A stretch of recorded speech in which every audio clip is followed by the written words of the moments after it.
everybody. Welcome to the Acid Wash Anime Podcast. I'm your host, Marika, and this is my lovely co-host, Sydney. Hello. Together, we make up the bisexual supporting cast, and today, we're coming at you with our first official anime review. We watched Cute High Earth Defense Club Love from start to finish, and we have thoughts and feelings and favorites and things we liked and things we didn't, and we're going to talk about them. Yeah. But first, we took a kind of an accidental trip up to Seattle. The trip was on purpose, but our purpose for the trip was derailed slightly. Derailed majorly. So basically, way back in the past, in 2019, we bought tickets for a concert up in Seattle in 2020, which is a distance away from us. We live in Oregon, so it's quite a bit of a drive. Obviously, the tickets got rescheduled, or the concert got rescheduled because of COVID, and it got rescheduled to July of this year. So even though they rescheduled it to a Wednesday, we were like, well, gotta see this concert, and drove our little asses up to Seattle. Yep. And when we were in Seattle the first night, Tuesday night. yeah, so we drove up the night before to spend the night in Seattle so that the next day we could have essentially a full day in Seattle and then go to the concert and drive back down because it's in the middle of the work week for you, and we didn't have like a bunch of time off that we could just take. Yeah. So so it was going to be a quick turnaround, but worth it for the concert. And then, which to be fair, it would have been a quick turnaround if it happened the original date as well, because we had bought tickets to this concert and then my friend had scheduled her wedding. Oh, right. Literally for the day after the concert. Right. So we were going to I totally forgot about that. Yeah, I did until right now as well. This was going to be a quick turnaround no matter what. But I digress. Oh, my God. Could you imagine going to a wedding right after a concert No, and I was driving so back upset. down from Seattle? Listen. I was very upset about this because my friend had, like, I get it. Coincidences happen. But my friend had messaged, like, me and a couple other of our close friends. And she had given us 2 different weekends. And she was like, hey, which of these weekends work better for you? And like everyone said like it didn't matter except for me and one other person. And I said I could technically make either of them work, but on this date I'm gonna be in Seattle the night before, so the first date would be a lot more convenient. And then the other person was like, wow, if you schedule it on this other date, then I have an excuse not to go to this family event that I don't want to go to. And they chose the other date. I was like, I'm literally going to be out of the state the day before. That's a way bigger inconvenience than you not wanting to go to a family event. I was like, okay, whatever. But then you can't get mad over these things, of course, because like it's not your wedding and it's about the other person and their perfect day. And anyway, we've derailed majorly as we normally do. Yeah. But long story short, we arrived in Seattle pretty late on Tuesday night. We go straight out to dinner. We're talking about what our plans are for the next day, so I go to look up what time the concert's actually at so that we can plan around it. And I realize that the concert has gotten rescheduled again and isn't happening until September. Yeah. So we were just in Seattle for no particular reason. Absolutely just a fun little reason. trip. A fun little several-hour-long trip. Yeah, but we made the most rush of hour it. traffic. We made the most of it. We did. We had a nice time, and we met a fellow weeb in the Do not call. form of our waiter that night. Yep. Yeah, so I had originally gotten sweatshirts. That's an important distinction. Yes. For this episode that say love making on them, which is a phrase that they use in Cute High Earth Defense Club. And I got them each for a different member of the club. One for Sydney's favorite character and one for that character's partner, essentially. My favorite character didn't have a shirt. But I thought it would be really cute, not taking into account that this was happening in the middle of summer and it's fucking hot right now. It's really hot. So we're not currently wearing them. But I was wearing mine when I was in Seattle. So it says love making on it. And it has the little like bracelet charm, staff charm, which for is them. very like, you look at it and you're like, that looks like it could be from an anime. It's kind of like Sailor Moonish. Yeah, like I don't know, charmy. So our waiter like asked me about my sweatshirt, and I remember he said, "What does that say?" And I was like, "Oh, it says love making. It's from a show." And he was like, oh, what show? To which I forgot the name of it completely. And there was a moment of complete brain fart there. There's a lot of words to remember, Yeah, to be and fair. I got there and I was like, in my head, I was just like, oh my God, I have to tell this waiter, like, it's cute High Earth Defense Club love. But I did tell him. And Sydney's like, it's an anime. And it turns out that our waiter is like a huge anime fan. Actually, it seemed like a huge nerd because he was talking about American comic books at one point. Yeah, because I was wearing a Captain America shirt and he talked to me about Captain America and Marvel and comic books. Yeah. But anyway, so it was like just such a funny little coincidence. And he was funny. He was really funny. Yeah, we found out that his favorite anime of all time was Cowboy Bebop. Yes. So that was the first thing. And so the next day we ended up going to, there was like this, it was labeled online as like a manga shop, but honestly it was more like a Japanese stationery store. Yeah.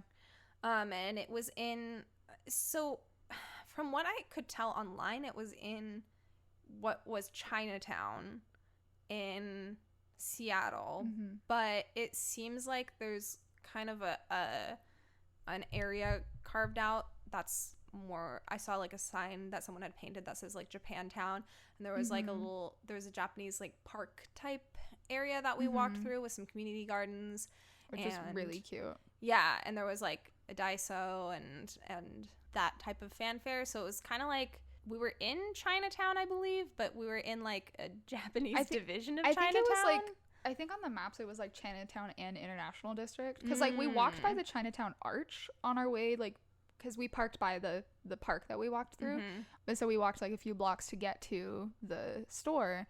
But like, and so I remember one of the streets we walked by, like there was like every Chinatown has like the touristy arch thing, and so I think it's like Chinatown because that's what everybody calls them, for better or worse. Probably worse. But it also has like an international side to it, because like all of the street signs in the area that we were at they were bilingual street signs, so there was like English on top. I noticed that. Because there was English on top and then Japanese on the bottom. And so interesting. So anyway, we went to, I don't even remember the name of the store anymore. Start with a K. I want to say like Kuni. Yeah, Kinokuniya. Aha! I got there. Yeah. But we managed to pick up the Haikyuu art book. We did. Which was expensive but exciting. And it is just as gorgeous as all as the videos online make it seem out to be. Yeah, I think it's like my favorite thing that we currently own. But yeah, we walked in and like the first thing that caught our eye was like a Studio Ghibli kind of setup, and then we walked past that and there were art books for a lot of things, but the thing that caught our eye obviously was the Haikyuu art book, and it was the only one. And we snatched it up immediately. Yeah, so we did that, and then we went to it's kind of in this like shopping center almost that has a grocery store attached to it, and so we stopped in there, and I was just looking for some mochi, which I found some, but there was some with gelatin in it, and I don't eat gelatin. So that was very disappointing. So I got some red bean mochi, which is good, but I wanted some of the fun, like fruity flavors. But all of the ones that they had gelatin in it, which was upsetting. But there was also like a whole Haikyuu section. So we got these little like... well, it wasn't a Haikyuu section. It was like an anime aisle. Yeah, and there was a Haikyuu section. Okay, well, a Haikyuu section makes me think that there's like several aisles and like table displays and things. No, there's like there was a little span of like 5 shelves. Yeah. That had like Haikyuu merchandise on it. So we got a little like photo card set. We also got some red bean cakes that I've never had before, and so we're gonna try those. And we got a cherry blossom soda or cherry blossom cola to try on air as well. I think we should start off with the photo cards and see who we get. So it's kind of like a gotcha thing. Yeah, I think there's 2 in each packet. So you think there's 2? Right or no? I don't know. I was thinking it feels a little thicker than it's one all in card. Japanese, so it is all in Japanese. On the back it says lineup, and it looks like there's 2 series. So I guess like maybe you could get 1 from each series. I don't know. So we don't know who we got, but we each got 1, and let's open them up. All right. Oh man, I want to do this like nicely. Like glued down. I'm gonna get a fucking knife. Weak. I'm pulling through. Okay, I'm open. I'm really curious. What if we got the same ones? That would be very disappointing. I just want to like have this to be able to scrapbook, so I don't want to like fucking rip it up, you know? Well, I managed to open it without ripping it. Good for fucking you. Okay, Olivia. All right. Do you want to go first? Do you want me to go first? I will go first. Ooh, Okay. it does feel like there's multiple things in here. So. Oh. Ooh. I have. Ooh, it's like shiny. I have Tsukushima K. Oh, it's a sticker. Nice. He is a shiny sticker of Suki. I'll show the camera for the YouTube people. And wow. Nice. All right. Now you. No, we're alternating. All right, my sticker is of Kuro. Whoa. I see what you mean. It is kind of shiny. Yeah. So I guess we have, one of the famous ships Wow. already. There we go. The photo cards ship Kurotsuki. You heard it here first, folks. All right, go for your second one. Next. Oop, another sticker. Are they all stickers? Who knows? Ooh, it's also Suki, but this is like a close up. He's in the orange. Do you think they're all going to be of the same character? Oh, maybe. Like it's just a guess on which character you get? Yeah, and you get multiple things of them. I think so, because my next card Kuro. is indeed Kuro. Wow.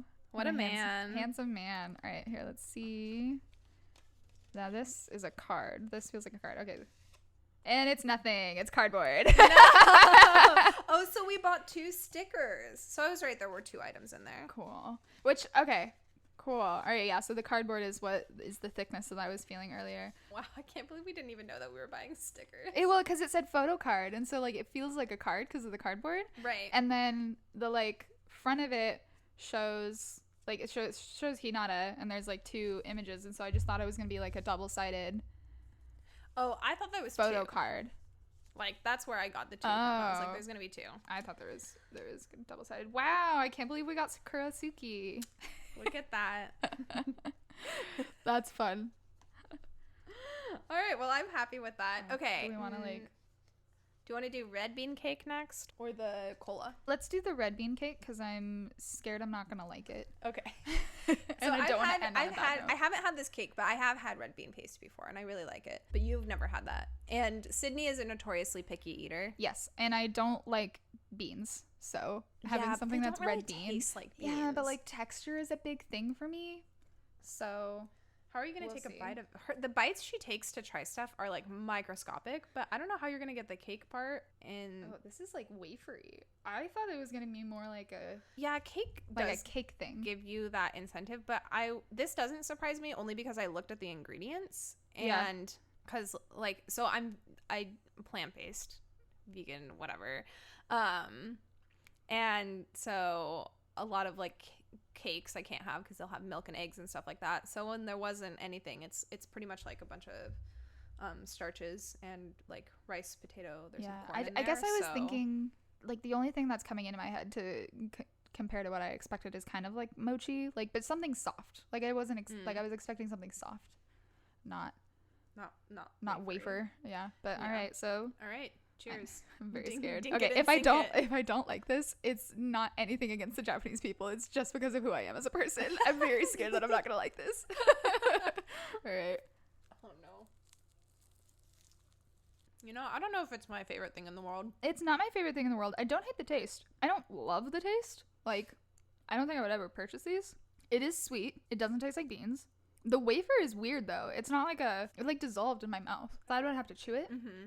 Like a Kit Kat wafer, but it just kind of dissolved into the bean and then was all kind of one texture. Oh, well, if your mouth's a little dry, it also just fucking sticks to it. Yeah, it's not my favorite, mostly because of the wafery outside. It's okay. I'll eat the pack that we bought, but I probably wouldn't repurchase it. I'd rather just have the red bean mochi. All right, and so last but not least, we have Sakura Cola. I was looking at the ingredients, and it's obviously water and corn syrup, and then artificial flavor, cherry blossom extract. And so we have flower of cherry tree, plum vinegar, and purple sweet potato juice. So I'm interested. It smells a lot more cola-like than I was expecting it to. I'm not gonna lie. I mean, it is Sakura Cola. I know, but I mean, I was expecting like, how like orange when you like orange drink. Like, what am I trying to say? Squirt or something? Like it smells like oranges. It doesn't smell like. You're missing out on an ASMR podcast opportunity. Give me your glass then. All right, listen to the ASMR of me pouring cherry cola into a whiskey glass.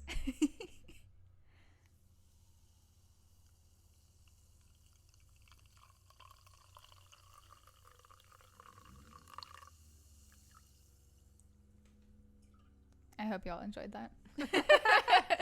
Anyway, And like, if you didn't, I when you apologize. smell orange soda, it smells like oranges. It doesn't smell like cola. You know what I mean? Yeah. I guess this is a new take on cherry Coke. All right, cheers. Are you not gonna acknowledge my funny joke? What'd you say? I said it. I guess this is a new take on cherry cola or cherry Coke because it's soccer. That is cherry. funny. Thank you. That's Thank you. funny. All right. All right, cheers. Stop. I can't help it. Oh, I never thought I'd hear the day when you tell me to stop burping. It's interesting. You know what it reminds me of? It reminds me kind of licorice. Oh my god, yeah. You look like you really don't like it. I don't mind this. I'll finish this. Yeah. I'd rather drink it than water. But Okay. It's because you hate water. You're weirdly anti-water. I think water only tastes good if you're like working out. You're weird. Anyway, but I don't think this is good. Again, I would not purchase. You know what I would repurchase? The Japanese Pepsi we bought. I like this. And it doesn't quite taste like cola, but I was very worried that I wasn't going to like this. That's generally how I am when I try new things though, because again, I am very picky. So the fact that you think both of these items are okay is actually a pretty good sign. Yeah. Wow, look at me. Character development. All right. Well, should we get into the anime review? Yes, let's get into the anime. Also, I just want to let it be known that I made myself a little printout of all the characters and their names because I'm really bad at names and I didn't want this review to be a disaster. So you didn't want the review to be the one with the blonde hair. Which I knew, and I had to look them all up. Well, because it's been a little bit since we finished it. Not a ton of time, but like a week, 2 weeks. Yeah. And additionally, the last season, which I'm sure we'll get into, but the last season is a completely different storyline with completely different characters. And so it's been a while since we have actually been talking with and seeing on screen the original characters of this show. And I was like, I don't fucking remember anyone's name besides Kinshiro, which is my favorite character. Yeah. So I got a picture of all of them and wrote their names on it so that I can reference. You have a little quick character reference sheet in front of you. This podcast. That's really funny. Yeah, but like not only is like season 3 different characters, but also we kind of stretched out our watching of season 3 to pace ourselves so that we ended season 3 close to when we were filming this review. Yeah, because everything kind of got shifted in terms of when we were filming. So what were your overall thoughts of the show? If someone is listening right now and they've never watched it, would you recommend it to them? Would you not? I would recommend it to them if they have how do I say this? I would recommend it to them if they're fond of the magical girl anime style, because if they don't like regular magical girl anime, they're not gonna like this, because I don't know, I don't think I'm a particularly big fan of magical girl anime, and I really liked it. Yeah, but if you're like anti-magical girl anime, I don't think you're gonna appreciate like this. You don't like it. Yes, that's what I was trying to say, because the premise of the show is it's a magical boy anime. It kind of follows basic genre standards. They get magical powers, they transform, they fight evil. Throughout the whole show, it kind of pokes fun at the magical girl genre, and it does it in a really fun way. It's not like being mean or anything like that. It does it in a very loving homage, just like tongue-in-cheek kind of way of being. And so I think if you don't have an appreciation for the genre, then you're just gonna find it silly and dumb, and you're not gonna have the like, oh haha, like they're poking fun at this thing. You're just gonna be like, this is stupid. I don't like magical boy. I don't like magical girl. And so I would recommend it. I think it was a good time. I think it was a lot of fun. But if that's super not your style of anime, probably pass on it. I don't know. I just feel like I disagree with you. I've never watched a magical girl anime. I know about it through like just being alive, knowing generally about. I mean, we watched that one show together, the fairies. Winx. We watched the Winx Club, which it takes obvious inspiration. It's an Italian magical girl show. yeah, it obviously takes inspiration from that. Like I generally know about Sailor Moon because it's huge. How could you not? Yeah. But I've never seen a magical girl anime, and I was gonna say like maybe just like an appreciation of this shoujo genre, but I haven't really watched that much in that genre before. So I guess that's what I got out of it. Because, like, that was like, whenever anybody asked me about my anime taste, which was not often because I did not advertise it, I was filled with a lot of shame as a child about things that I enjoyed.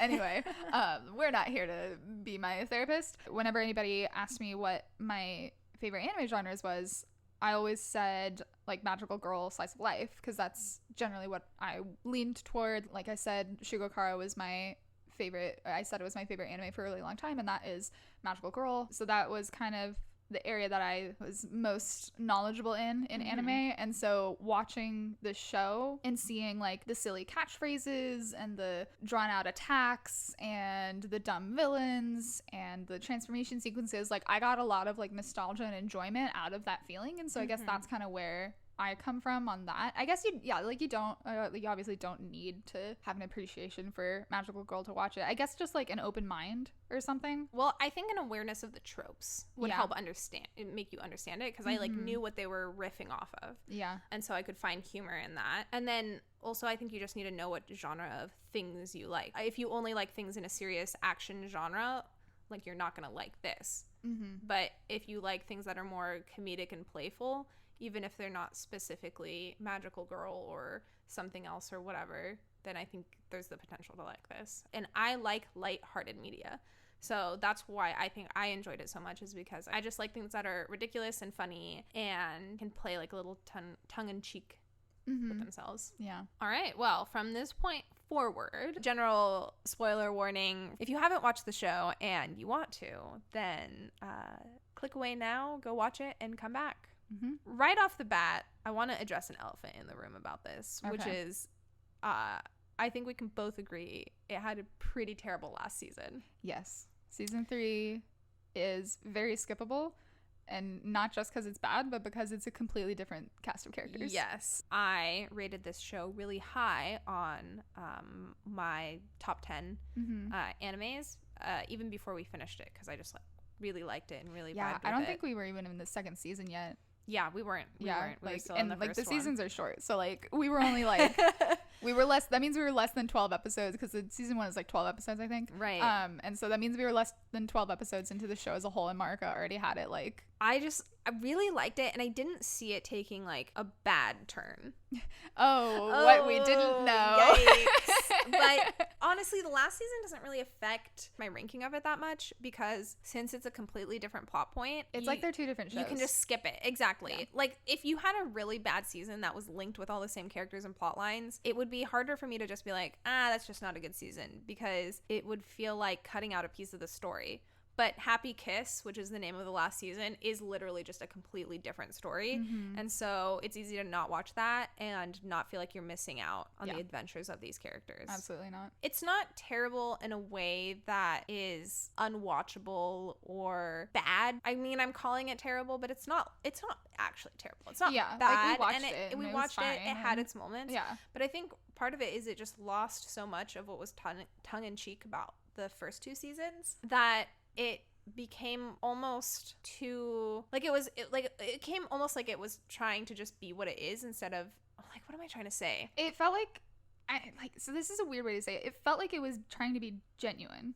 Yeah. But, like, I don't want to say genuine in a bad way, because being genuine about things is generally seen as good. Right. But the whole thing that made the first 2 seasons and the, like, OVA enjoyable were the fact that it was, like, poking fun at the genre. And it was kind of self-aware, too. Yeah, it was very self-aware. Like, it's pretty ridiculous. So there's a lot of puns that happen with it. Like, they're the love club. Their catchphrase is love making. It's time for love making as battle lovers. Yeah. And so there's a lot of almost, like, sexual innuendos. It's not an overtly sexual show, but there is all that, like, kind of innuendo leaning in that direction about love and love making that just makes it kind of fun, and it's so self-aware in, like, the best way possible that it's not taking itself seriously. The last season, they aren't the battle lovers anymore. They're Carl's Knights. Instead of being about love and love making, it's about being happy, and they have Happy Kiss, and they have, you know, Happy Hour, and they kind of try to do a similar thing, but it just honestly loses so much of the joke that it feels like it's less of a self-aware piece that's mimicking the magical girl genre, and more like it is a piece of media that is trying to be in that genre. And when you look at it through that lens, it's just mediocre. Like, that's really what it is I thought the first 2 seasons were really, really good, and it's like an exceptional show, and then the last season is just mediocre, and it's just such a stark difference. It just feels like a basic magical girl, magical boy show. Whereas the first 2 seasons kind of like subverted a lot of stuff, which was cool. Or like leaned into it and subverted it at the same time. Like having boys, like we said, like seeing boys in the fancy costumes is like different, and so that's interesting. And I think it managed to toe the line of like poking fun and making fun, and also not like just laughing because it's boys in these situations. Because that is also like a take that I think could have happened. Be like, isn't it ridiculous that it's boys doing this girl stuff? Like, ha ha. Yeah, and it was never about that. But yeah, it never felt about that. Silly. Right. Like it was never like, oh my gosh, this is so girly. It was like, oh my gosh, this is ridiculous. It's like, why are we saying all these cheesy catchphrases? What's happening? And like, oh my gosh, I can't believe, like, it was almost like they couldn't control themselves. It was really funny because like you watch these magical girl shows and they're like all the like power names and like super attacks and things, and it's like over the top and ridiculous, but like nobody acknowledges that in the show. But in the show they were acknowledging it. They're like, why am I saying these things? It's like they could, it was like the genre was controlling them, which was really fun. And honestly, like, I really liked the joke about their professor being dead was like weirdly morbid, but treated so lighthearted that it was just kind of bizarre, but it worked. And just constantly seeing him kind of decay further throughout the show, or to see like what is it? Do you remember his name? The professor's Tawarayama, something like that. And just seeing him in like various like, well, where is he in this like picture like, or this scene? He's in the corner. He's drowning in the tub. Underwater. Yeah, exactly. Being used as a coat rack. Like, right. So for context, the creature, the reason they get their magical powers is a wombat-like alien comes to Earth and bestows upon them these magical bracelets that turn them into battle lovers. And so, but in order for the wombat to kind of be around them without arousing suspicion, which it still arouses suspicion, but he basically takes this teacher and kind of he can like, I don't even know how to describe it, because it's like he's still the wombat, so he's not like taking over the teacher as a vessel, but he is like mind controlling the teacher. It's mind control, but the teacher's dead. Yeah, well, like that's like the wombat keeps trying to say that the teacher's not dead, but like, well, no, because he like trip or something like that. Yeah, he like trips and falls down the stairs, and he dies, and he's gonna get like revived. Yeah, and so like one of the running jokes is they're all like, Tawarayama sensei is dead, and like Wombat's like, no, he's gonna be okay. But like, and throughout the show he keeps decaying. Me up, though, because so I read this book ages ago. I don't even remember the name of it, but it's a true story. It's what am I trying to say? Nonfiction. There we go. Because it's not like, oh, this is like a fictionalized story of something that actually happened. Like, no, it's a nonfiction book, and it's about this preserved corpse that some people found while hiking on like a mountain. And it's really old. Like, it's old. I think one of the oldest corpses we've ever had, and it was really well preserved because of the cold weather.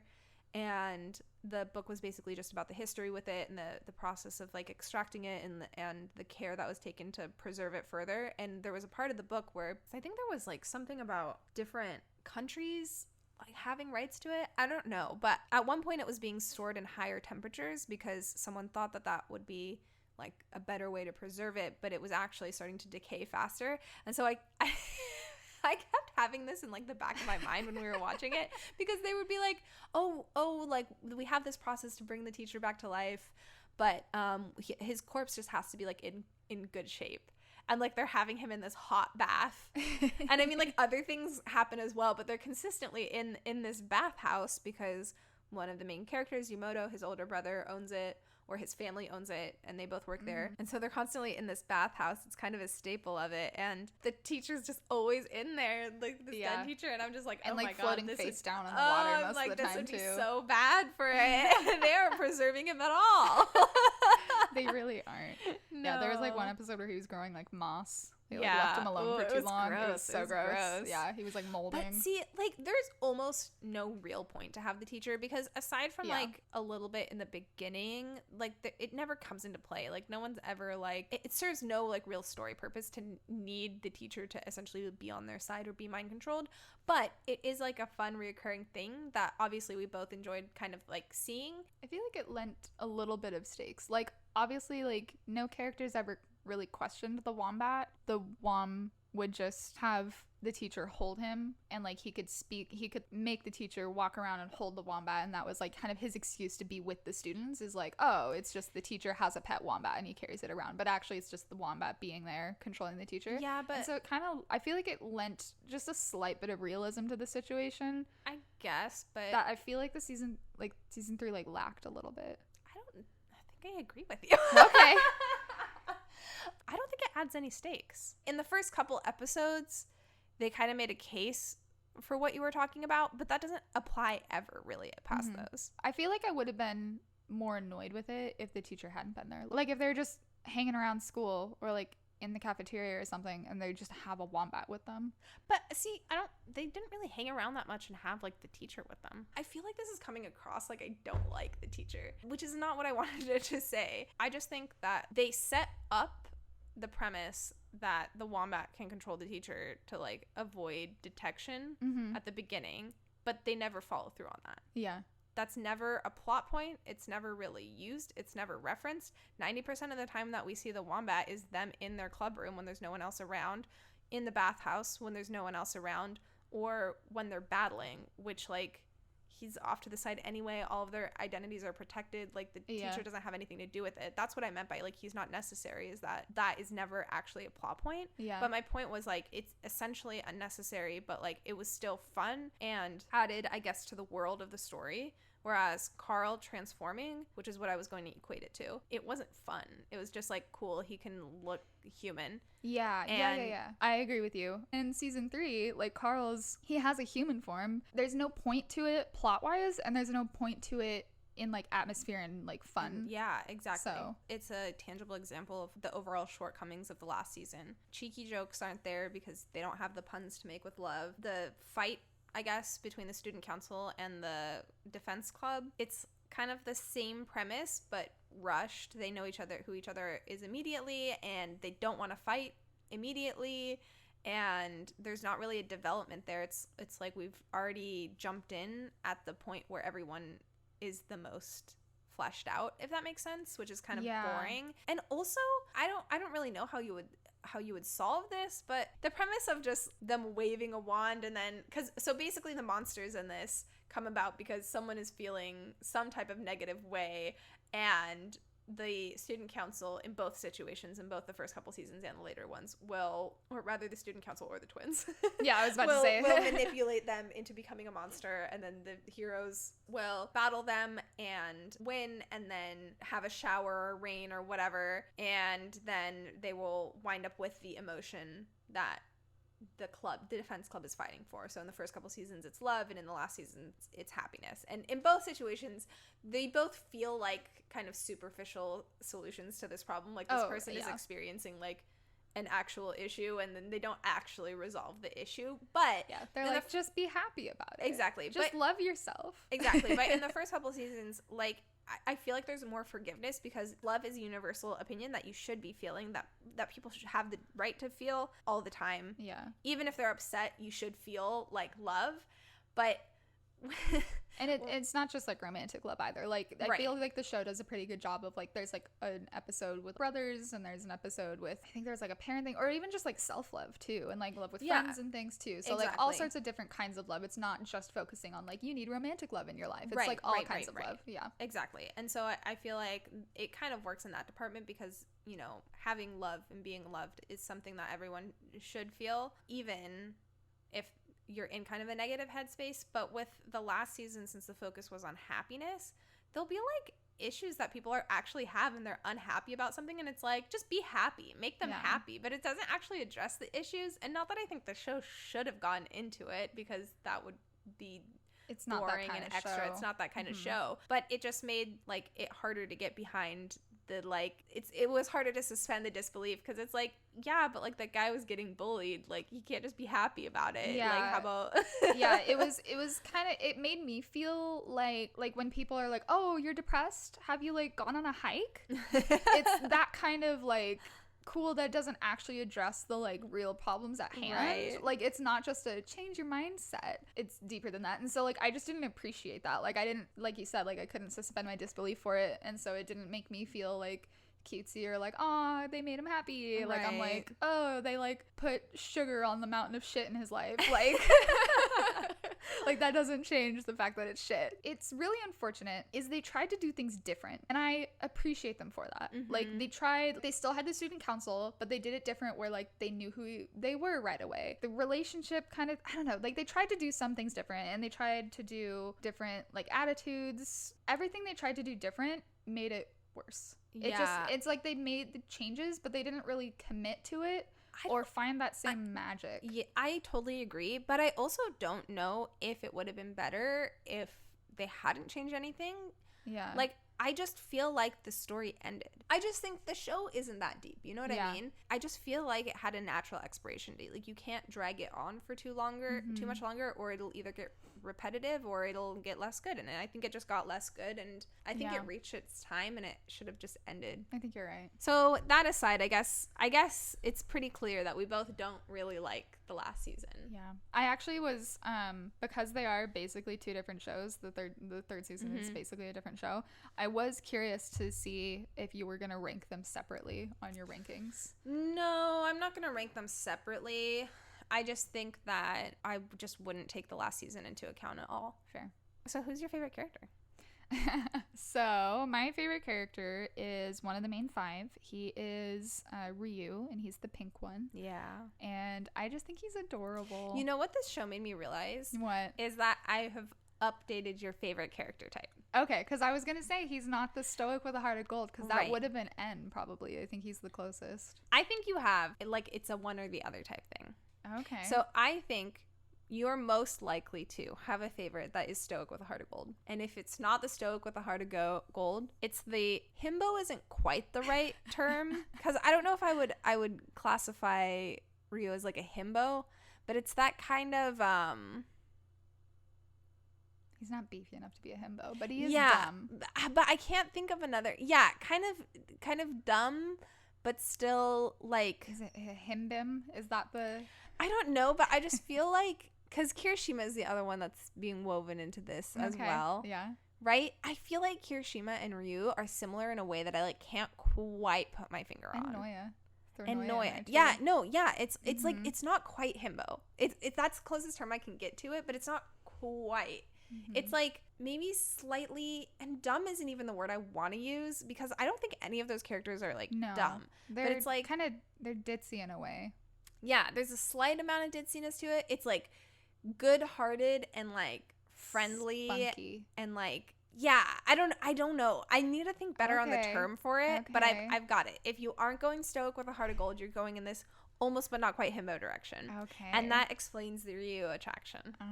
Okay. Interesting. I don't like this. I don't like feeling red and exposed. Well, I have bad news about your ability to lie then. Oh, no. No, I'm a terrible liar. We know this. Yeah, why is he your favorite character? I just think he's funny. I think he's fun. I think he brings I don't know. I was going to say I think he brings the most to the group. But honestly, they're all really strong personalities, except for N, I guess. He's strong in his apathy. I don't know. I would say that Atsushi is probably the weakest personality, because he's like really basic and normal. The quote unquote straight man of the comedic group. He's absolutely not, though. Atsushi is like canonically has feelings for. No.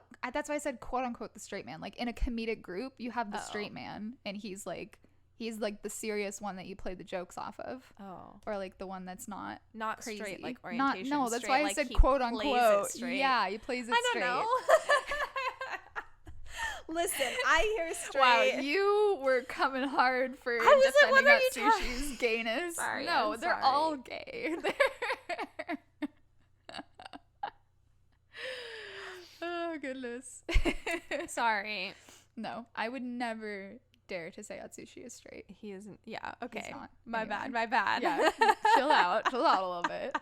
Anyway, no, Ryu is, I think he's fun. I think he has like such a good heart, and I don't know. He made me happy every time he was on screen. Do you have a favorite ship? Yes. My favorite ship is Ryu and Io. Is that because Ryu is your favorite character? No, I think, well, I was about to say I think they had the most development, but then I had to eat my words because obviously Obviously they and don't. Kinshiro do. Yeah, I will say this show had the potential to like toe the line of queer baiting. Mm-hmm. But there's absolutely no question by the end of it that Atsushi and Kinshiro have feelings for each other. Mm-hmm. Like, and it was acknowledged by everyone. And then in the second season, they even called it like a relationship at one point. Mm-hmm. You never see anything like, you never see them kiss or anything like that. Or even like hold hands or anything. Right. But it is verbally acknowledged that the two of them have feelings for each other. Yeah. And you know what? I'm like, props to that, because I feel even in like things that are purposely queer coded, a lot of times it's not like said, you know what I mean? But they like said it, and like it was made a joke about in the same way that like literally everything else is kind of made a joke about, but it wasn't made a joke about in like a mean-spirited way. It was just like, you know, these two dumb fucks are like kind of in love and they didn't talk to each other for 10 years over a stupid disagreement. Yeah. Not 10 years literally, but kind of. They were in elementary school. I don't know. Yeah, whatever. We don't have their wikis up in front of us to tell their ages. So yeah, they absolutely had the most development. So eat your words on that, Io and Ryu. I know, but they had the whole like spa thing, and there was, I don't know, there was a couple things, and there's a couple instances where Io in particular had strong reactions to Ryu. Yeah. And then I was on Wikipedia, and in Wikipedia's summary for Io, it said that he has feelings for Ryu, and I was like, wow, we all know that Wikipedia is the trusted source for everything. yes.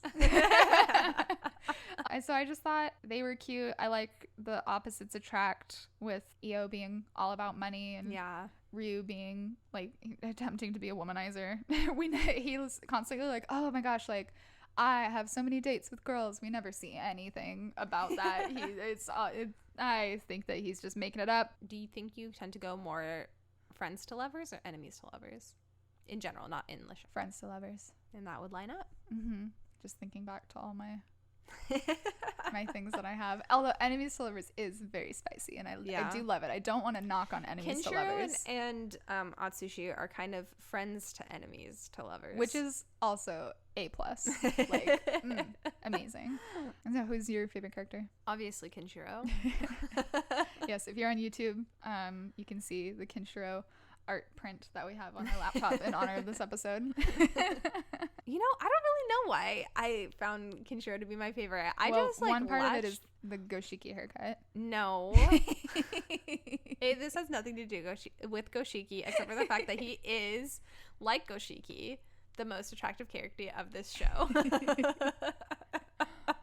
But I just thought, like, he was so adorable in every scene that he was in. I really latched onto his storyline and his obvious resentment towards Atsushi, and then therefore towards the defense club. I really liked the student council in general. I really liked the three of them. I had a lot of fun watching them. Mm-hmm. I just found myself drawn to that character at first, and then when it was clear that him and Atsushi like started having that history and having those like feelings kind of developed, I found myself super drawn to that as well. And so it made me really happy to see it actually played out to the extent that it was in the show. Like, I would have liked a kiss, of course, but I'm honestly really pleased with it. Was really cute with how that went about. Probably endeared me even more to the show. Like, I would rewatch the first season of this show in a heartbeat. The second season, I think, is solid, but it takes a while to find its stride. It does. I feel like they figured out their plot like 5 episodes in. Yeah, I totally agree. It's like, it was kind of meandering. The twins were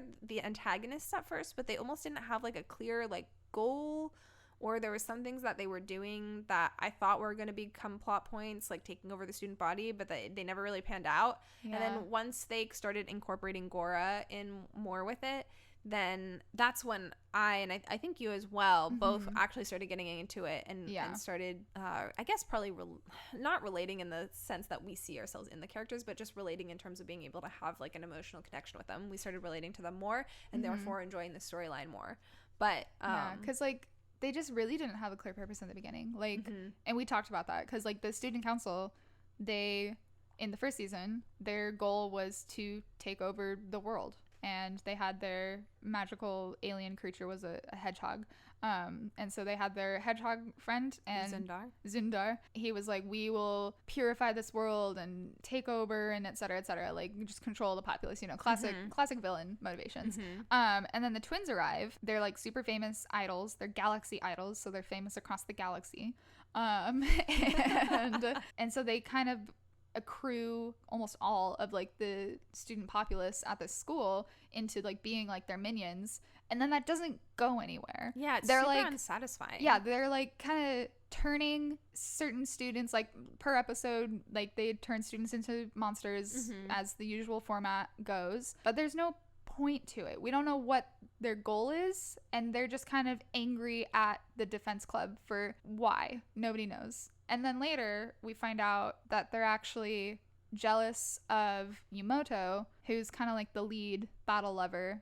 Yeah, that I will say, it's kind of a weird, because in the beginning, I feel like they set Atsushi up to be kind of the main character almost. And then within that season, they almost kind of pivot to Yumoto being the main character, which feels weird because I feel like, at least for me personally, I was so attached to Atsushi being the main character that even when the majority of the show was focusing on Yumoto, I still felt like Atsushi was the main character.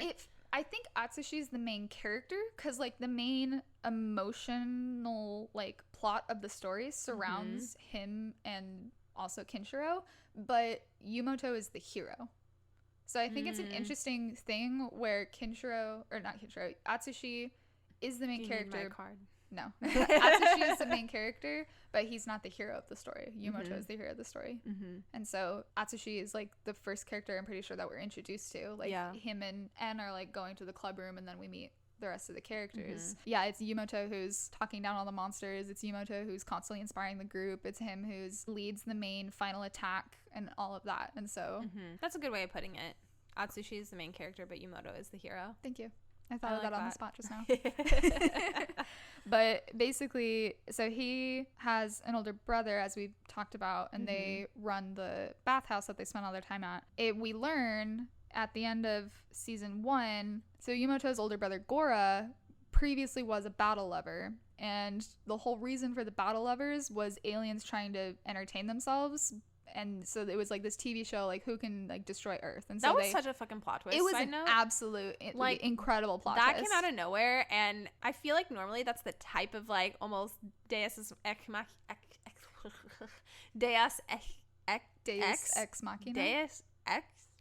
Why are you swallowing your S's? You're like Deus X. Why is it so hard? Deus. You're saying I've Deus? always said Deus. Okay, fine. Deus. Is it Deus? I've said Deus. Deus ex machina. Machina. I don't know. What is it? Machina? Deus ex machina. A word that I have rarely spoken out loud. Anyway, I realized that you've only ever read words before. Anyway, it was kind of that, not really because it didn't like provide a solution necessarily to anything, but it was a big event happening kind of out of nowhere that extremely changed the trajectory of the plot. Yeah. And normally I feel like that's the type of thing I would be annoyed by, but in this, since everything is so kind of absurd, it was delightful. Fit. Yeah. It was just like, oh my God, this is great. Yeah. So it turns out like this whole like we have to save the world is actually just a situation set up by the aliens for like their own reality TV. Yeah. And then they had the battle lovers and the student council. I don't remember their group name. All that conflict is just set up to be a TV show. We learned that, and we learned that there was a previous, so this is actually version 2 of the show, and version 1 of the show actually starred Yumoto's big brother Gora. And then in season 2, again, like 5 episodes in, once they kind of figure out their plot, we learned that the twins grew up watching version 1 of this show, and they were obsessed with Gora, and like they were super into him. They loved him. They're like mega fans of Gora. And they actually met him once when they were kids, and he like saved them, and that really impacted them.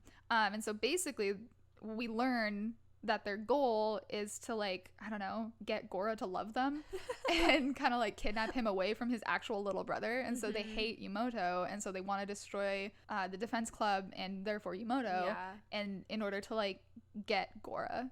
Yeah. And so it's just watching funny. that play out is so funny. Yeah, and it provides a difference in like the relationship between the villains and the defense club, in the way that the villains know, do they know who the defense, or do they just hate Yumoto? I think they know that Yumoto is the... I was confused while we were watching the show at what point they realized who the defense club was. Yeah. So I legitimately think do they not know. kind of know. The twins are actively trying to like achieve like a singular goal, like rather than like an overarching like, oh, we'll take over the world. It's like, we want this person and we will get this person. And so it feels like their goal is more concrete.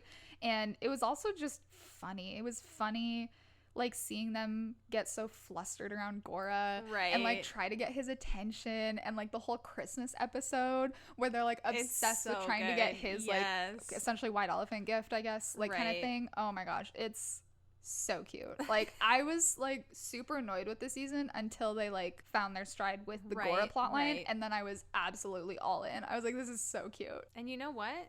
They didn't really play off of the twin incest thing that so often shows up. Yeah, like they were a little close.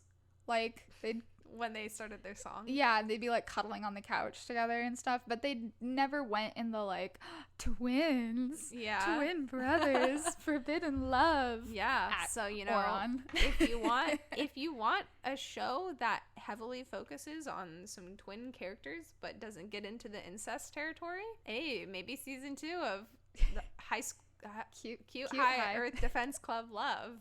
Love. Right. Yeah. Maybe season 2, Cute High Earth Defense Club Love is your choice. Anything else to add? Any last thoughts? I think I kind of thought through my point from earlier about the unfortunate thing about season 3 is that the things that they did differently, they didn't do well. And the things that were the same were too much the same. The follow through just wasn't there for some reason. I will say the most enjoyable part for me about season 3 is the one thing that they did differently that I think was done in a very successful way, and that is one of the student council members and one of the members of the defense club had a pre-existing good relationship, and that carried through. And so we got one episode that kind of focused on them running a froyo cart together. There's more details that we don't need to get into. They turned the froyo cart employee into a monster, and then nobody was working the froyo cart, and then they just did. They just worked it together while others were fighting the monster. And then you would get these instances where they, you know, the two teams would be fighting, and they'd be like, I guess we're fighting now, haha. Yeah. And just seeing that dynamic was like my favorite part of that last season, and that really was, now that you bring it up, it was like the one thing that was different and also improved upon. Yeah. Or not even necessarily improved upon, but just different and still like good. I feel like so much of the quote unquote difference, like the love versus happy, was like a downgrade, but this one felt like it met the show where it was previously. Exactly. Yeah. Like, yeah. And they were so fun. And like the blonde student council member was like the best character in that season 3. He had brown hair. He was blonde. No. It's like, yeah, he was. The student council member? Yeah. No. He was blonde. Brown hair. We called them the blondes. No, I did not. I called him the pretty member. Yeah, he's blonde. Not blonde. He's not yellow hair like the other one, but he's not blonde. He has brown hair. Look him up right now. I don't know his name. Look up blonde student council. He's happy not kiss. Blonde. What is the fuck is this thing called? Cute High Earth Defense Club Love Happy Kiss Student Council. Taija Unazaki.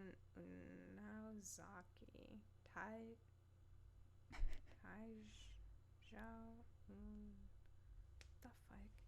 Taiju. Oh, go away. I feel like it's brown. He's blonde. You think that's blonde? Yes. That's brown. That's blonde. Look at that photo there. That is blonde. It's not yellow like the club guy. But it's blonde. It's a more realistic blonde. It's blonde. We're gonna can we put a poll in our YouTube video and see if any of our watchers vote? If I can put a poll in, then I will. Okay. Comment down below if you agree and are right, therefore, that student council member in season 3 is blonde. Do you think EO is blonde? No. EO has like green hair. EO's hair is not green. It's greenish. It's not blonde. Yumoto is blonde. Yeah, Yumoto has like the same color hair as the blonde student council member. Yeah, yellow, like anime yellow. I'm saying exactly. that student council member has brown hair. It's blonde. Anyway, agree to disagree. Okay. Agreed though that he is the pretty one out of that season. Yes. And out of seasons 1 and 2, Okoye is the pretty one. Oh yes. I thought you had claimed that Kinshiro was the most attractive, and so that's why I was confused. You're right. I did claim that, but actually I'm eating my words. As cute as I think Kinshiro is, Okoye absolutely is the most beautiful one. Wow. Student council claiming prettiest character. Yeah. In both iterations of the show. Yeah. But yeah, seasons 1 and 2 are a delight. And season 3 is a skip. Yes. And the OVA is pretty good, but this is just a pet peeve of mine in general with a lot of OVAs and recap stuff, is that I don't fucking care. But like, they have new content. It's like an hour long, I think the OVA is. Yeah. Maybe half of that is recap and half of it is new. And I would rather just have a 30-minute episode of new content than have to also sit through all the flashbacks they have. The thing with flashbacks is that you kind of have to account for A, how long has it been in the show itself, and then B, how long has it been since your watchers have viewed that. And so if it's been like production wise, like I don't know how far apart they were, but if it was like a year, like watching that as a fan a year later might have been more magical because there was like greater distance. But once it's all out, it loses that instantly because we just watched it all. We know what happens. And like having the flashbacks set to individual character songs doesn't really lend itself to more enjoyment. It's true. Yeah, like it's like I wanted to see all the new clips in it, and I'm glad I watched it for that. But man, would I have just preferred it all without the flashbacks? Yeah, because I think the OVA touched on the more serious notes that the show overall kind of skipped over, but it did it in a really good way. Like basically, like the third years were graduating, and Yumoto, who's been like the light of this entire show, is like sad about it. And so I think it's just like a genuine and heartfelt thing, and it didn't go too like dark or like sad about it, but it was just like a genuine like moving on, but the memories are still there and like stuff like that. And so I think I really liked what it brought to the show, but like you said, it could have been a half-hour solid heartfelt thing rather than flashbacks with random songs. Well, with that, it's time to transition into Sydney's segment. What is your segment today? All right, so my segment today, I want to talk about something that's really prevalent in fandom spaces, and I want to talk about Big Bangs. Give us a rundown on what a Big Bang is if you don't know, if the audience doesn't know. All right, so if the audience doesn't know, which is funny because in a Discord I'm part of, someone asked what a Big Bang was. They're like, okay, I feel really old, but like, what is a Big Bang? I keep seeing They said they feel really old? Yeah, they're like, I just don't know what's happening. That seems weird to me just because I feel like bangs are like an older... They are an older thing. Well, like they started a while ago. How old. Yeah, but yeah, she didn't know. She was like, I'm assuming it's a not safe for work thing because of the word bang. And I was like, oh, honey, no. But basically, Big Bang is a collaborative fandom event that traditionally pairs writers and artists together, and a writer will write a fic, and the artist will create generally at least one piece of art for that fic. There is a posting schedule, and everybody drops their fics and their art all kind of almost at once or like over a span of time. And kind of the point is to generate excitement for whatever theme the bang is centered around, and generate. So usually bangs happen like within a fandom, and each bang will have a theme. So for example, the Totodeku Big Bang just happened, which is for Todoroki and Midoriya. Wow. Like on names for The Todoroki. names Yeah, in- right. in the title. For Todoroki and Midoriya. And so you had a lot of different authors that wrote different pieces that were all Tododeku, but different storylines. And then you had the artists that paired up with them, and then you post. Yep. And so, yeah, so it's like supposed to generate like excitement around like whatever the theme is, but also like to just create a lot of content at once to get more attention on whatever you're writing for and things like that. And so I feel like traditionally, I feel like they started as ships. I feel like, Yeah. or at least my perception, they started out as ships.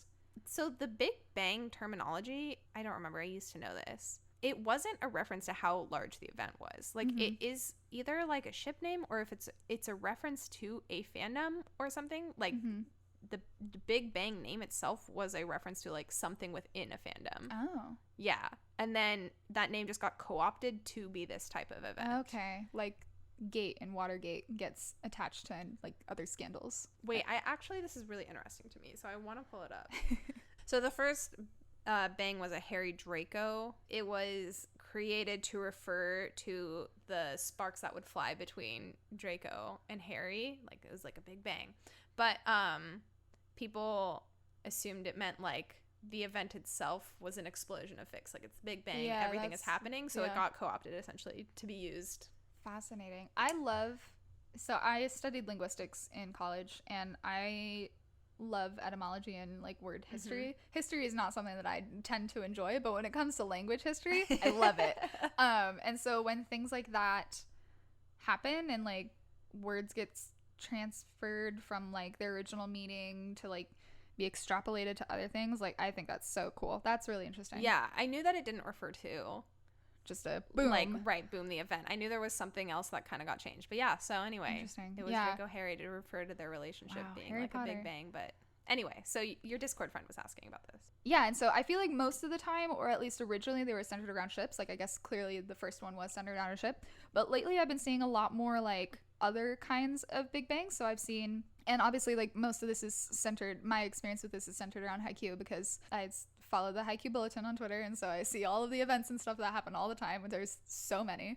And so I've seen stuff like a Nekama Big Bang, or there's like the transgender Big Bang, and so the focus on those is fics within Haikyuu, just featuring characters and making them trans or genderqueer or anything under the trans umbrella, and like featuring those kinds of stories within the world of Haikyuu. And then there's character specific ones, like I recently saw, I think, like the Kageyama Big Bang, and so Kageyama just has to be a main character. And so it's like general themes like that people get together and they create works about. And then there's a reverse bang, which would be an writer gets paired to an artist and they write a fic for the art. I haven't really seen many of those in Haikyuu fandom, but I know there was the Destiel reverse bang was pretty big, but I never participated in bangs before Haikyuu. But what I wanted to talk about was I've participated in a few now, or I've finished one and I'm in the middle of a few others. But I want to talk about, and I want to do a PSA to anybody who's running bangs out there, that the timeline of writers and artists check-ins needs to change. It needs to not be the same, because what the artist submits depends on what the writer has. Right.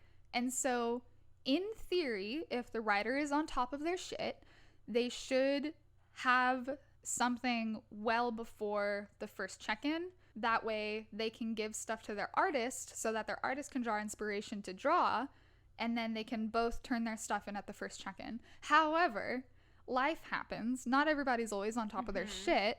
And so if the first check-in is in a week and the writers had life happen to them and they have only written like just a little bit, or they still only have an outline, like that's not a lot for the artist to go off of. Or even if, oh shit, they have 1 week until the check-in and they manage to crank out all the words that they need for the check-in, what are you asking your artist to do? Exactly. Like just in like a half a week, like create something? Yeah. So essentially you may have a deadline for like, let's say August 1st. Let's say August 1st is the first check-in. Artists have to turn in 2,500 words and did I say artists have to have 2,500 words? Yeah, you did. Writers have to have 2,500 words. Artists have to have whatever 25% means to them. So a sketch or line art or whatever. But if the writer is writing to meet that deadline, they're not taking the artist into account on that. So there's like an unspoken pre-deadline for writers in that already to like give something to your artist. And so I just feel like that needs to be built into bangs themselves, because most people don't think, oh, I have an August 1st deadline, I need to have something ready before then for my artist. They just see that and think, oh, I have an August 1st deadline. It's really interesting. So I participated in several bangs for the Supernatural fandom. I honestly just recently like found my old folder where I kept like a bunch of bangs, and I was like, holy shit, I did more than like I remember. Interesting. I know. I did Sam Winchester Big Bang, Asexual Big Bang, Team Free Will Big Bang, Sastiel Big Bang, Sabriel Big Bang, off the top of my head. Damn. Yeah. Well, that surprised me because I didn't really like think about the fact that I was in a lot of bangs, but I'm like, oh damn, I really was. Which, side note, I've started to love the incorporation of Discord into bangs, just because it gives like a bigger community feel. Because previously when I was participating in bangs, it was like I talked with me and my artist and then a mod that I was checking in with, and that was it. I didn't talk to any of the other bang participants. I had no clue what anyone else was doing. Like, it was just like you and your artist, whereas now that a lot of them have moved over to Discord, it's just really cool because you literally are in this chat with everyone else who's participating in it, and everyone is at least unified by the theme of the bang. Yeah. And so y'all have like at least something in common. Right. So even though I don't really participate that much in Discord just because I'm not on it that much, it's nice to have it in the background and know that the community is there, and it makes you feel a part of it. Anyway, what I was saying is, in all of my experience with the Supernatural bangs, the artist check-ins were always offset. Interesting. And like most of them, it was author check-ins first, and then artists would have a separate check-in. And there was like kind of two different deadlines on that. And so I didn't participate in bangs until literally this past year. I once signed up for the Destiel Big Bang, but that was when it was still being hosted on LiveJournal, and I created a LiveJournal account for that, but I didn't know anything about how to use LiveJournal. Honestly, and so LiveJournal is not my favorite platform in the world. Yeah, and so I didn't even end up beginning to write the idea that I had for that, just because, again, like I kind of felt disconnected from it. I didn't know how to use LiveJournal. It was confusing to me, and so I didn't end up doing anything with that. But my feeling, or what I thought I knew about bangs, was I thought that artist signups happened later. So I thought that the writers signed up for the thing, and then they would write their fic, and then after the fic was written, then artist signups would happen, and then they would choose their fics, and then like the fic was already written, and then they would make art for it. So that's in my head, that's how I thought bangs ran. I don't know if maybe some bangs did run that way. I've never seen a bang that ran where artists chose fics 100% after it was written, but in my experience, I'm trying to remember. Supernatural was such a long time ago for me. It was, so artist signups and author signups would usually start at the same time. Then author signups would close first, and artist signups would continue for longer, both because you don't need to start doing the art until you get the stories, so they can sign up later. And two, my guess is was just more difficult to get artists to sign up, so having a longer sign up period, which is, in my experience, has been the case. So having a longer sign up period is probably helpful. I don't really remember if like summary submissions usually happen before or after a check-in, because I know you were saying the Kagehina Big Bang has has author first check-in before summaries and claims happen from artists. So that's what I was going to talk about. Is I was going to bring up that I was finally found a bang that went with that, because I suggested it in another bang. I was like, hey, like, could the first artist check-in be delayed slightly, or just offset somewhat? And basically that my suggestion didn't take off, and so I found the Kagehina Big Bang, and I was looking into the rules on that one. I was going through their handbook and the schedule. They have, I don't quite remember it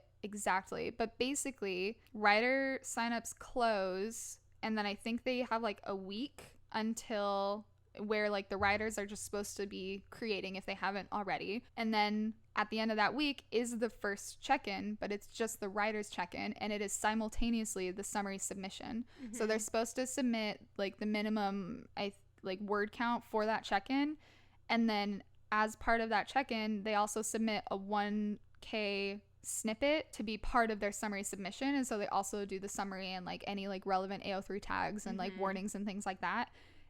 Which I think is just so smart, because then you actually have a concrete amount to give the artist as soon as they're signed up with you.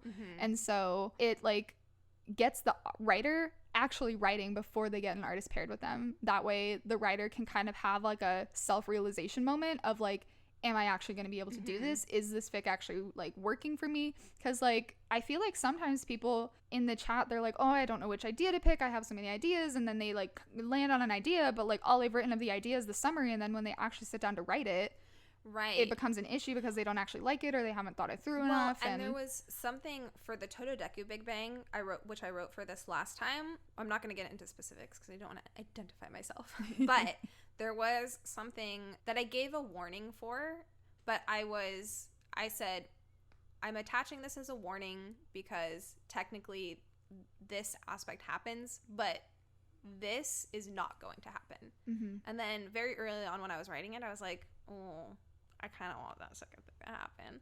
Yeah. But I was like, I already explicitly stated that it's not, which was fine. It wasn't a big deal. It didn't have any huge bearing on the plot, but it was just a moment where I was like, if I had literally just started writing my fic and had gotten any of the way into it before submitting that summary, then I would have known to specify my warnings differently. Yeah, exactly. And so I think that I think this is such a smart way, and this wasn't even the way that I thought. Like my suggestion for bangs prior to seeing the way that they were running this one was just like to kind of have the same thing happen where like with the previous bangs I've been part of, where authors submit their summaries, artists pick their favorites, artists and authors get paired together, and then from that point, once you have your pairings, my suggestion was just to have like at least the first content check-in be offset, or just like the whole thing be offset. And so that way the writers have a deadline to have content before the artists have a deadline to make something for that content. Yeah. You know what's strange too? I was trying to remember, because I've done a mix of being both an artist and a writer for bangs, and when I don't ever remember submitting an artist check-in like as like a piece of my work. From Supernatural bangs, all of my Supernatural bangs that I participated in as an artist, I'm pretty sure I just like verbally told them, I was like, yeah, I'm good to go. Interesting. But I know I did submit my like documents as an author for that. I think they were probably more concerned about authors hitting word count than they were concerned about artists following through. Yeah. Probably because the word counts were higher. Yeah, which is a pet peeve of yours. It drives me fucking crazy. Not because I don't think smaller works can be valid, but like I feel like part of the fun of a bang is almost like the challenge of it. And having so bangs were typically 50K. Big bangs, yes. There's a lot of different ways that things could be set up. So sometimes things would just be a big bang, minimum word count 50K. Sometimes things would be just a small bang, and they would be like a 10K word count, usually around 10 to 20K. And sometimes things would have both options. Yeah, so I remember they would have like the bigger big ones track or the mini bang track. Right. So like the Sabriel big bang would have like the big bang where you would write 50K for it, or the mini bang, which I think was like 20K. And I like having both those tracks, and I'm not even opposed to the idea of mini bangs even being a smaller word count, like the 5 to 10K range, to like give a person the opportunity to participate in that if they're not confident in their ability to write 50,000 words, because that's pretty hefty amount. But I just think there is something to having that higher goal and that push to reach it, and it being a challenge, because the artists are already kind of challenged because they're creating work for something. It's not just their own mind. It's like the challenge to create a piece of work for this fic that they've chosen, but I think there's the 50K is just a nice goal to have to work towards. It makes you develop a really well-rounded story, because like you need something to fill all those words. And additionally, I think it's, if you're asking someone to essentially be required to create art for you, it's nice to have something that's big and meaty and well developed and gives someone a lot of options. I think that's also a nice aspect of it. And it just makes me sad that there are so many bangs that are just like small word counts. It makes me a little sad that like the 50K requirement is seeming to disappear from the bang space. Yeah, I haven't seen it since. And again, I don't really delve into the rules and requirements of every single bang that I come across. That's not something I spend my time doing. But yeah, it's not something I've seen in the ones that I participated in so far. I think the highest one I've seen is 10K, which same. was the requirement for a mini bang. Right. In Some, Destiel. like I said, I'm pretty sure like some of the mini bangs were 20K. Yeah. And like I said, I'm not opposed to having a smaller word count option, but I just think there's something like a little weird about it. Yeah, and also it was just fun to have a bunch of fics at one time that were like meaty fics. I just remember the Sabriel Big Bang being posted, and I've previously talked about how like Sabriel was a popular ship because it was a secondary ship to Destiel, which was like crazy. But finding Sabriel works that focused on them was oftentimes really difficult.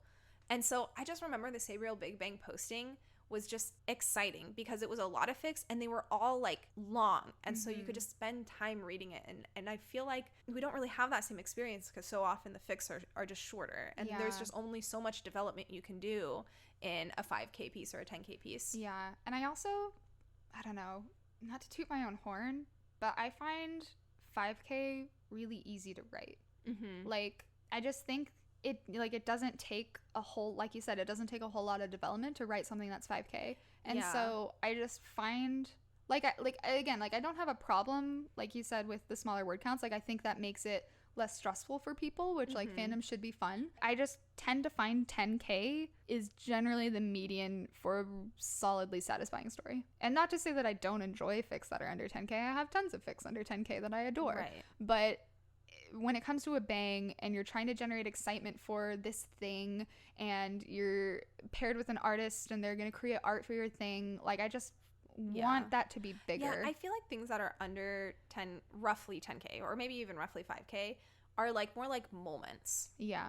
And when you get over the 10K mark, those are like stories. Yeah. And there are so many, and that's not to knock anything that's like has a lower word count, because there are like really great moments that can contribute to a larger story, especially since we're talking about fan fiction and everything is derivative anyway. There is a larger story that is usually in play. But yeah, you can't develop an expansive story and a fulfilling story in a small amount of words. And I think something else that I think has also kind of fallen to the wayside with the diminishing word counts, and also because so the fact that like these bangs, sometimes they're being referred to as big bangs, sometimes just bangs, have like a lower word count threshold. That means there's not like a mini bang track. Like I feel like mini bang has almost like fallen from the vocabulary. It's just either like it's a big bang that has a low word count, or it's just called a bang.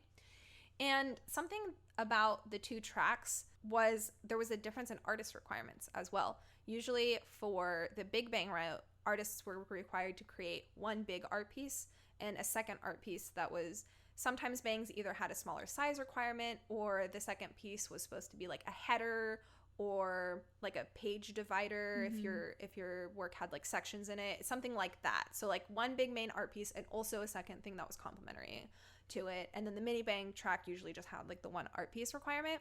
And so that's also kind of fallen off as well, which I think is, again, not necessarily like bad, but it was kind of fun to just have like a title card. Like that's usually what the second art piece ended up being, was something really basic, but it was like a title card, and that was also fun to have. And that's what I remember from seeing like the Destiel, or it's usually called the Deancast Big Bang, DCBB, but seeing the Destiel Big Bang on Tumblr is they all had like title art pieces. And so that was honestly what drew me into the fics, because like art is just inherently more eye-catching than text. Right. And so seeing the art and seeing the title, I was like, oh my gosh, this has caught my eye. This is an interesting story. This is cool art. And so that paired together made me more interested in the bang pieces than if it was just like an AO3 post or like just a text post of a summary. Word counts and things aside, it is what it is.